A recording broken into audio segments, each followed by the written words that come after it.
Aku sing nandangi Patih Sengkuni. Kuwi Patih, ora wedi.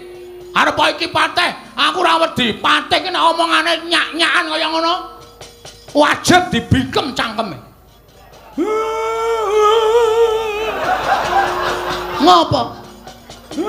Aku wedi kono, mlebu omah kono, krukup sarung.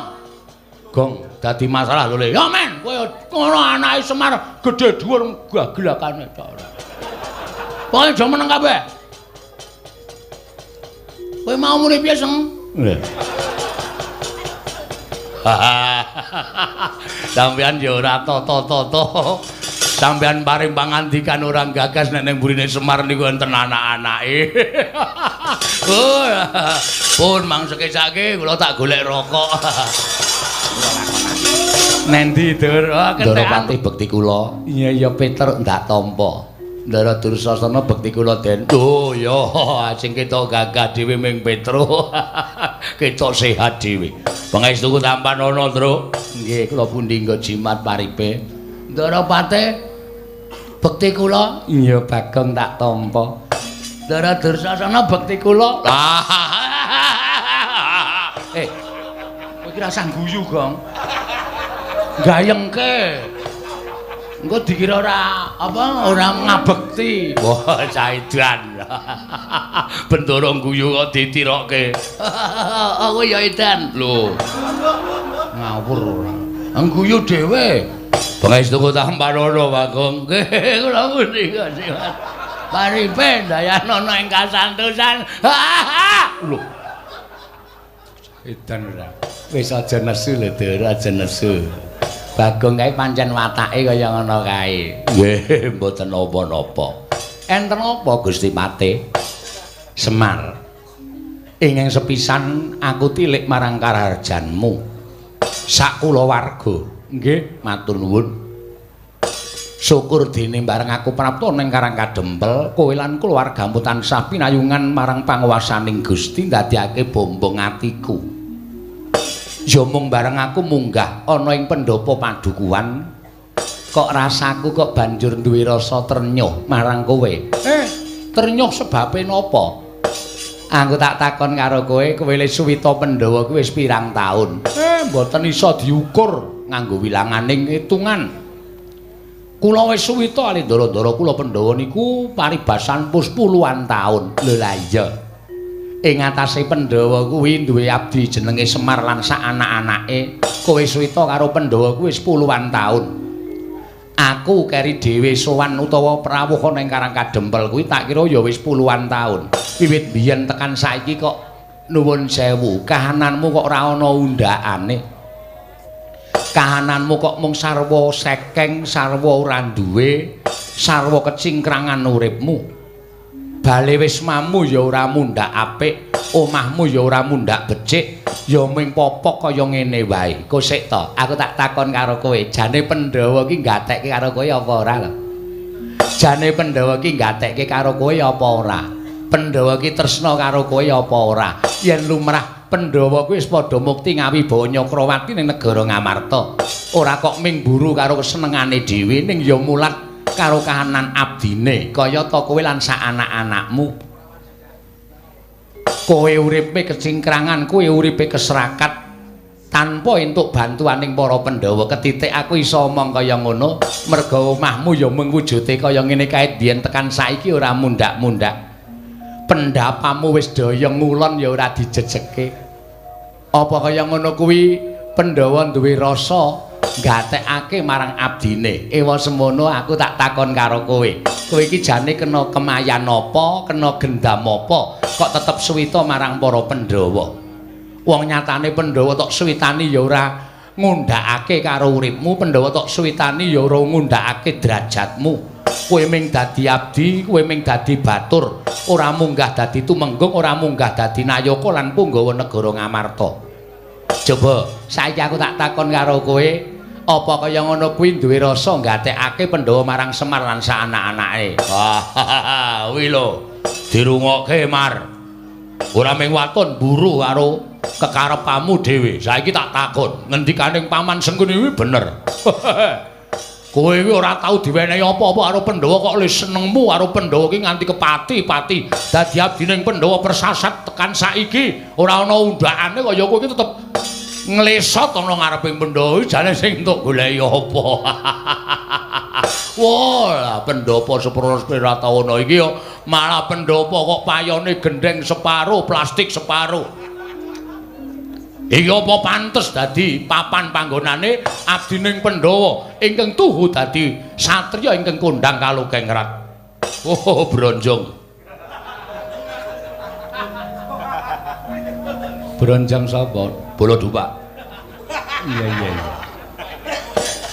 Iya pancen bener. Lah kuwi kudu tok gatekake, Mas. Oh. Biyen-biyen nek kowe gelem melu Kurawa, biyen-biyen nek kowe gelem diboyong nang negara Ngastina, wah, saiki wis ditretes sinten mripatmu. Wis nganggo jari ingkang sarwa prada, omahmu mesti wis akeh ora mung siji, nanging pirang-pirang nggon. Apa sing mbok jaluk dening Koko Prabu Duryudana bakal dituruti. Ora kok sekeng kaya ngene iki, ora kok melarat kaya ngene iki. Ora yo ngisin-isinke lho. Abdi Pandhawa kok ora duwe apa-apa. Ya bener, sawah Tegalmu kuwi jembar. Lha apa ya cukup wong pamer sawah Tegal yen omahe ora mingsra kaya ngene iki. Mangke riyen ta. Sampeyan iki kula takoni karepe napa, sediane napa? Ana daya kok nacat karo sing di omah niku daya cara pundi? Kula tak takon. Ana daya kok nyacat karo sing duwe omah niku daya cara pundi? Pun sampeyan saniki mang paring pangandikan. Perkara kula arep sekeng, perkara kula arep ora duwe niku kula sing nglakoni dudu sampeyan. Sampeyan ora usah dadak nyacat uripe Semar. Ning nuwun sewu, mangkulinokno ngilo karo githok sampeyan dhewe. Wit biyen Semar niku ora sulap karo gebyaring Brondodonya. Semar niku mboten blereng karing gebyaring derajat pangkat.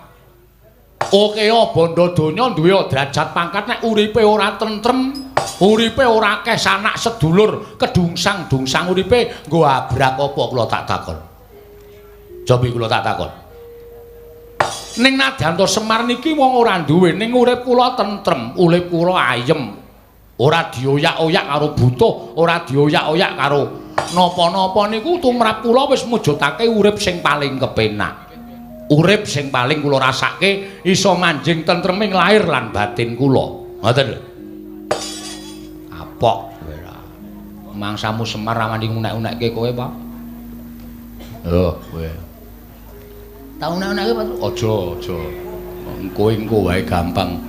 Aku ora betah nek carane ngene iki. Daya kurang ajar to iki. Ya wis ben ngono kuwi wong di derajat wong di pangkat ki wenang unek-unekke kok. Wis ora iso kaya ngono. Ora iso njerwan duwe derajat duwe pangkat wenang unek-unekke. Wong sing ora sadar karo kedudukane kaya ngono kuwi. Iya ning sabar. Ora iso. Aku ngelih. Lho ayo wis. Aku anggere ngelih-ngelih gampang nesu soalé. Ayo engko gampang engko tak liwetke. Duwe wae. Njaluk kowe. Pun saniki mangkandha, mangendika. Nuwun sewu nek kula rada lancang. Mangendika, pripun lan napa ta sababe dene sampeyan rawuh enten Karang Kadempel. Kula tak nampa pangendikanipun Ndaropati Sengkuni kanthi terwaca ngene. Aku prapta ning Karang Kadempel iki diutus dening anak Prabu Duryudana. Dene anak Prabu Duryudana kuwi nampa sasmita. Lan entuk sasmitaning dewa yen to dewa bakal matedhakake wahyu ing ngaran wahyu katentreman. Monggo ngendikaning sinuwun Prabu Ngastina. Wahyu katentreman kuwi nuwun sewu lho ingkang dadi lantaran Kakang Semar Badranaya. Mula tumuli aku diutus dening anak Prabu Ngastina supaya sowan menyang Karang Kadempel ingkang wigati mboyong marang Kakang Semar rawuh ana ing negara Ngastina. Dadi lantaran tumedhaking wahyu katentreman. Sediaku mung cukup kuwi. Lan upama Kakang Semar kuwi gelem diboyong marang negara Ngastina, aku ngaturake panuwun ingkang tanpa pepindhan. Nanging yen to Kakang Nayantaka ora kersa diboyong marang negara Ngastina, nuwun sewu lho, ora jeneng aku meden-medeni karo Kakang Nayantaka, aku nggawa Kurawa segelar sepapan. Yen dijum sarana aris ora kena, nuwun sewu, paripaksa aku kudu meksa karo Kakang Semar. Yen perlu Karang Kadempel tak bumi angus supaya Kakang Nayantaka gelem prapta ning negara Ngastina.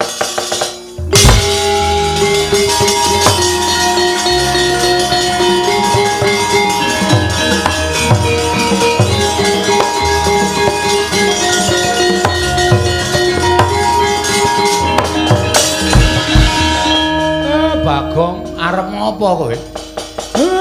Bagong kowe sabar kowe. Kowe aja clandhakan. Sing nang ngarepmu ki piyayi luhur. Arep piyayi arep piano ora masalah. Iki menyangkut harga diri, Pak. Kowe dunekke ngono kok meneng bae kowe iki Semar asli wae udu. Bagong nesu. Meneng. Aku sing nandangi Patih Sengkuni. Kuwi Patih, ora wedi. Arep iki Patih, aku ora wedi. Patih ki nek omongane nyak-nyakan kaya ngono, wajib dibingkem cangkeme. Ngopo? Aku wedi kono, mlebu omah kono, krukup sarung. Gong, dadi masalah lho, Le. Ya men, kowe ngono anake Semar gedhe dhuwur gagelakane tok. Pokoke aja meneng kabeh. Kowe mau muni piye, Seng? Sampeyan ya ora toto-toto. Sampeyan paring pangandikan orang gagas nek ning burine Semar niku enten anak-anake. Oh, pun mangsekake kula tak golek rokok. Nendi dur? Oh, kentekan rudun mana? Adune kowe wedi mboten kula tenggo teng jaba. Balen ana omonganmu Patih Sengkuni. Yen bapakmu ora gelem diboyong marang negara Ngastina, aku nggawa Kurawa segelar sepapan. Yen perlu Karang Kadempel tak bumi angus supaya bapakmu gelem diboyong ning negara Ngastina. Sing aku tak takon karo kowe, ngono kuwi wis dadi omongane Patih wae. Heeh.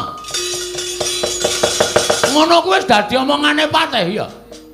Sing apik kuwi kowe iki ngenggoni derajat lan pangkatmu. Kowe iki ngayomi wong cilik-cilik kaya Semar, kaya aku, kaya Gareng karo Petruk. Ora kok derajat pangkatmu iki nggo meden-medeni karo wong cilik kaya ngene iki. Pemenang apa nggo sewenang-wenang. Pangkat mbok nggo godha. Kowe ora manut karo aku tak hukum. Kowe ora manut karo aku tak idas siramu. Apa wis apa jenenge, Tru? Pantes. Aku nang ngene iki sok cangkemku sok keslempet. Apa wis mangon? Terus saiki sampean nantang karo Semar. Karang Kadempel tak bumi angus. Kowe nek omong ngono kuwi kudu ngematke ni. Ngematke. Mburi ki nang Bagong apa ora? Aku ki ketua Linmas Karang Kadempel. Dadi nek kowe ngrasani Karang Kadempel arep gawe bumi angus ki padha karo kowe ngilani jadane Bagong kowe. Aku nek wis nesu ngene iki ora wedi karo sapa-sapa. Aja kok menungso. Pait aku mung siji, aku bener. Nek aku bener aja kok menungso. Dewa mudhun kowe tak tantang. Hah? Ora percaya apa? Semar ki dewa, bola-bali tak tantang. Ya, Pak, ya. Iki Sang Hyang Ismanta, Ismaya, hah? Ismaya. Iki bola-bali tak tantang iki mergo aku bener, bapak salah. Bapak nyatane ya ora wani. Ha komeng Patih. Kowe iki walah nini. Kowe iki nek ndek derajat pangkat kowe suwi-wiyah karo wong cilik kaya ngono kuwi tak omongi wis to. Kowe iki ora langgeng lek mudhar duwe derajat pangkat. Ora langgeng. Kurang-kurang bejane urang tutuk masa periodemu wis disogok rakyat saka ngisor gledhak saka kursi. Muni wae. Kowe aja nyepelekke kawula ngene iki balaku akeh. Kancaku pirang-pirang. Nek cangkemku gelem elek aku provokator wong sak Karang Kadempel. Kowe dikeroyok wong sak Karang Kadempel modar nang kene kowe Seng. Gong kuwi Patih. Ya men. Aku ora ngajeni karo derajat pangkate. Ora wedi aku nek Patih kudune dibasani kok omongane sak penake dhewe kaya kernet. Saiki arep ngopo kowe? Yen ngono kowe wani karo aku. Lho cah iki piye to? Genah wis bengok-bengok kaya ngene kok darani rawani iki piye to? Wah, SDM rendah. SDM ki apa, Gong? Susu telur madu. Sumber daya manusia, sumber daya pemberdayaan manusia. Ayo muni ae. Kowe wani mungsuh Kurawa. Aja kok Kurawa 100. Anake Kurawa kon maju kabeh. Kon sisan kroyok Bagong. Nek aku nganti kalah karo Kurawa, nglalu aku tanda. Aku golek wong kena corona tak sedot virusé. Mati aku. Asli kuwi. Asli, aku iki ra ngematke kok lakon ngene iki ra wis bola-bali to. Kowe ngetokke Kurawa ya kalah terus to. Kok isih arep ngetokke Kurawa? Kowe iki pati goblok banget iki. Wis takono iki sing rawuh dalang-dalang oke. Tau apa Bagong kalah karo Kurawa? Ora ana, ora payu wayang tak kandhani. Ning mesti menang. Ning sak gedhakan iki durung karuan. Kono dibariske Kurawa. Hak trajang ijen ora mundur Kurawa jendundang Bagong. Iki merganing pati. Ah, kowe iki kesuwen. Nek ngene iki mau langsung muni gamelane terus kowe metu terus suasanane iki tegang. Patih klemak-klemek ora. Kono gawe lemper kono. Prek. Ate padake wong rewang. Ayo mau mundur ora mundur. Aku sing arep ngajar karo kowe, Pak.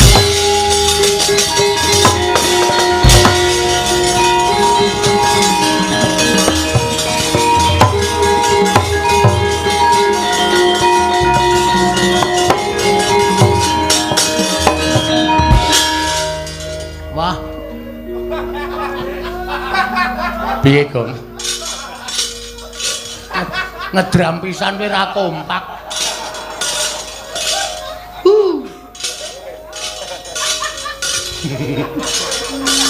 Ya disabar-sabarke.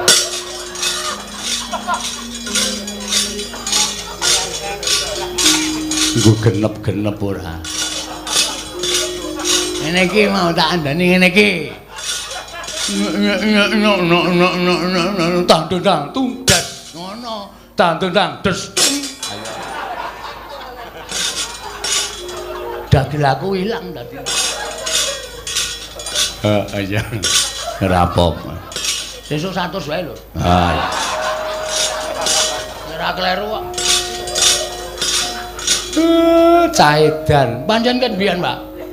Kersane Bapak, kowe iki ngono kuwi iki akibate apa ora tok pikir? Hah? Arep kowe mentang-mentang kaya gendhewa ning nek Kurawa 100 mangkat bareng kowe kalah. Kurawa iki 100 pirang-pirang. Nek Sengkuni ndhawuhke Kurawa ngobong Karang Kadempel, telung kedheping netra Karang Kadempel kobong. Kendel ya kendelne nganggo utek ora sak penake dhewe. Iki dienggo sirahmu gedene semono kuwi isine banyu apa otak? Adake sapi teng ya, Truk. Ayo. Ayo otak, ayo otak. Ah, kene nek otak kudune iso mikir. Ora sak penakmu dhewe kaya ngono kuwi. Terus arep piye? Aku maju perang.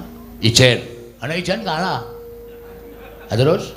Ha iki anakmu ki mendorong kan ngopo iki? Petruk ngewangi, "Gah.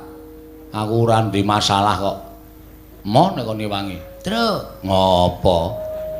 Kamu enggak sayang sama aku ya, Truk? Ya tresno ki tresno ning kowe iki sok kuwi lho kewanenmu iki kliwat. Dadine aku ki sok tido-tido ngewangi kowe. Engko aku sing ngrampungi Kurawa. Ah, kowe iki mung ngomong tok wong cangkemmu jembare Raja Mak kaya ngono kok. Kowe iki mung suarane tok, kowe sing tumandang aku sing lara, aku sing ngrasake diajar Kurawa. Gah, aku tak ngasuh bengi iki. Truk, ngopo? Engko rasa nyaur utangku wis. Ora moh. Moh. Reng, gah. Sel. Awes mayang awan barang mau ya, Pak.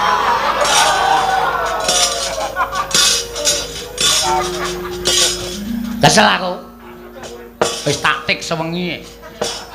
Naskahe. Aku ngetik naskah apa? Beranak dalam kubur. Ayo ora ono lakon wayang kok beranak dalam kubur ora. Ngawur wae. Ayo, piye? Kowe aja ming plonga-plonga kowe. Kudu tanggung jawab. Waduh. Wit. Ngopo, Gong? Kae wong telu sing ndene mburi kae ora dimanfaatke. Sapa? Lho, Ndara Gatotkaca, Ndara Antarja, Ndara Antasena. Njur maksudmu Ora iso dijaluki bantuan wong wis saguh gawe tentreming Karang Kadempel. aku mau matur. Aku mau matur, aku ya mau matur. Tamong.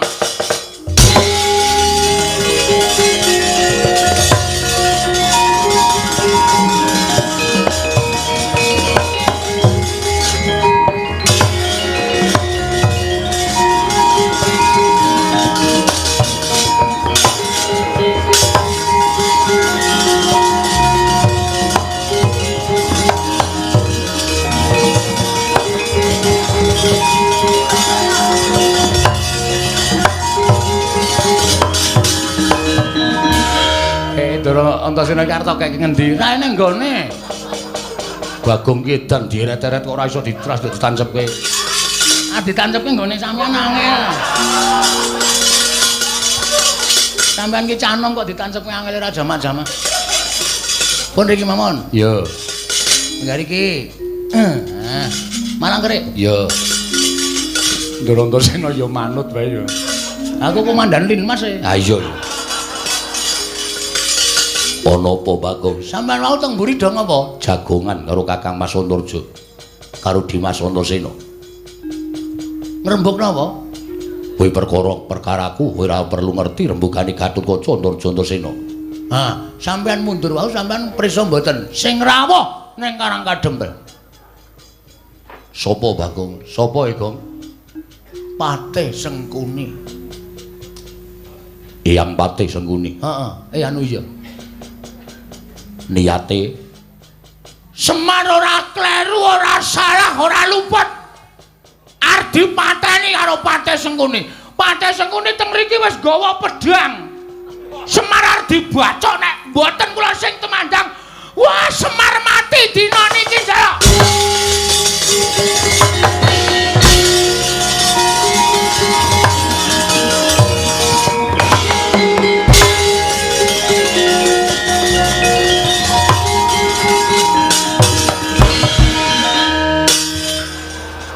Meneng wae to.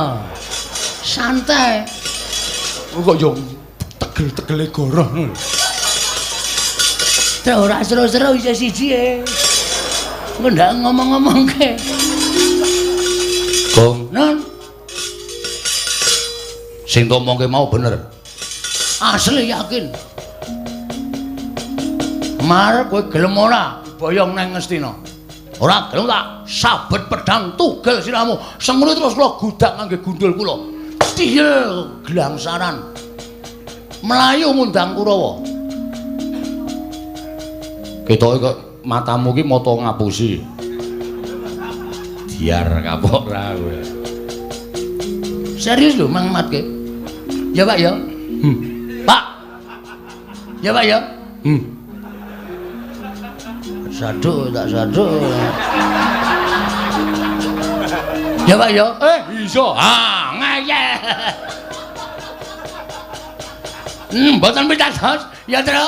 Ata Tru. Tru. Ya. Kene tak netke jeblok iki ya.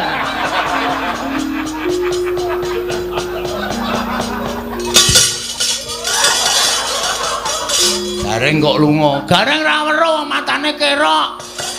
Ora iso ngematke sampean apa mentala.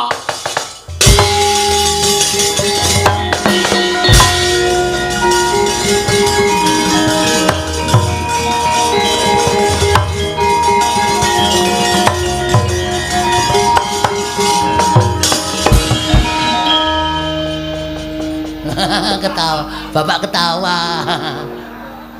Panjen setan tenan.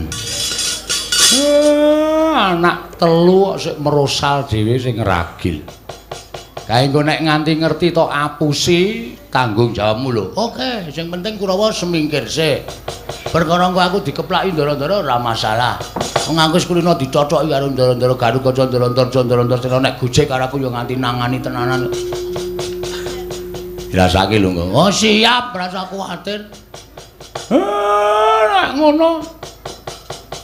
Sik, Pak, sik. Waduh, merono ya Pak, ra sida mrene. Apa iku? Mau nggawa panganan.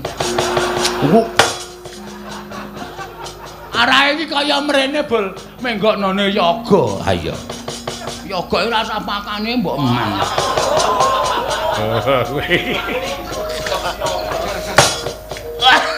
Nganti watu aku. Ha iya.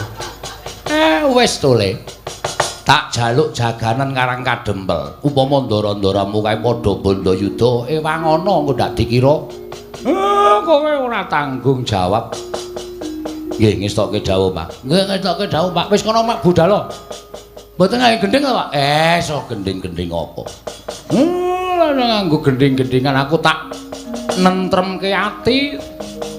Ndedonga muga-muga karang kadempel tentrem. Mengko sawise tentrem ana bab sing bakal tak aturake anak-anak Pandhawa kae mau. Oh nggih. Nek ngoten kula nyuwun pamit. Sing ati-ati, kula nyuwun pamit nggih, Pak. Sing ati-ati Bagong aja kaya bocah sih.